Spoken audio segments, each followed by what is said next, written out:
তোমাদের সতর্কতার জন্য আজকের ভিডিওর কথাগুলো সবাই মন দিয়ে শোনো। আমি কোনো ভাইরাল বা টিআরপি পাওয়ার জন্য ভিডিওর কথাগুলো বলছি না, যেটা হয়েছে সেটাই তোমাদেরকে বলছি।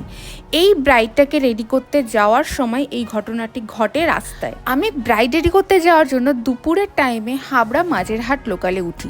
দুপুরের টাইমে হাবড়া মাঝেরহাট লোকালে তেমন একটা ভিড় হয় না, আর দমদম থেকে আমাদের মেট্রো স্টেশনে যেতে হবে, তার জন্য আমি লেডিসে না চড়ে মিডিলের দিকে জেনারেল কামরাতে উঠেছিলাম। আমি যথারীতি ফাঁকা সিট দেখে আমি আর আমার অ্যাসিস্ট্যান্ট দুজনে বসলাম।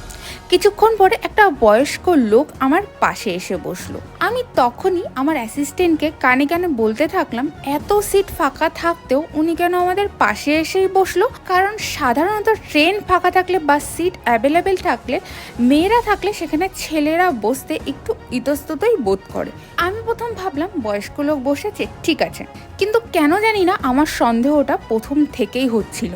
সিটে বসার সময় পিঠ ব্যাগটাকে কোলে নিয়েই বসি আমি। বয়স্ক লোকটিও হাতে একটা ঝোলানো ব্যাগ নিয়ে বুকের কাছেই রেখেছে।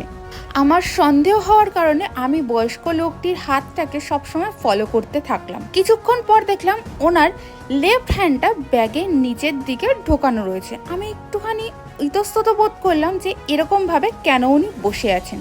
আমার কেন জানি না সন্দেহ আরও বেশি বাড়তে থাকলো। হঠাৎ করে না আমার ব্যাগটাকে আমি সরিয়ে দিলাম।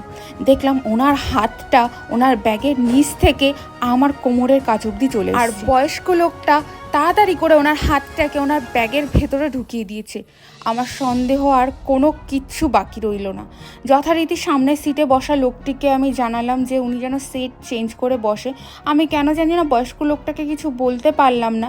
সামনে বসে থাকা লোকটি বললেন, এইসব লোকদের ছেড়ে দেওয়া উচিত নয়। ওই অসভ্য বয়স্ক লোকটি বুঝতে পারলেন যে আমরা হয়তো কিছু একটা ইশারা করছি। ততক্ষণে উনি সিট ছেড়ে একদম ট্রেনের পেছনের সিটে গিয়ে বসলেন এবং পরের স্টেশনে গিয়ে উনি নেমে পড়লেন। সত্যি আমি বুঝতে পারলাম না এত বয়স্ক হওয়ার সত্ত্বেও লোকটির ভিতরে এসব কি চলছিল। উনি আমাকে টাচ করার চেষ্টা করছিলেন। এখন তো রাস্তাঘাটে বেরোতে গেলেই ভয় লাগে, কখন কি হয়ে যায়। একজন বয়স্ক লোক যাকে দেখে সিম্প্যাথি আসার কথা, কিন্তু না, উনি নোংরামো করছেন। আজকে এই বৃষ্টি ব্রাইডের ভিডিওতেই আমি এই কথাগুলো তোমাদেরকে শেয়ার করলাম, যাতে তোমরাও সাবধানে রাস্তাঘাটে চলাফেরা করো। অনেক মেয়েদের মন্তব্য থাকে যে লেডিসে না গিয়ে জেনারেল কামরায় যাওয়া ভালো, কিন্তু না, আমি জেনারেল কামরায় বিপদে না পড়লে যাই না, লেডিসেই সবসময় চলাফেরা করি। হতে পারে লেডিসে ঝগড়াঝাটি কুটকাচালি বেশি হয় ঠিকই, কিন্তু এই নোংরামোগুলো আমাদের সহ্য করতে হয় না। তোমাদের কারোর সাথে এমন কিছু ঘটলে অবশ্যই কমেন্টে জানিও, আর আজকের মিষ্টি ব্রাইডকে কেমন লাগছিল সেটা অবশ্যই জানিও।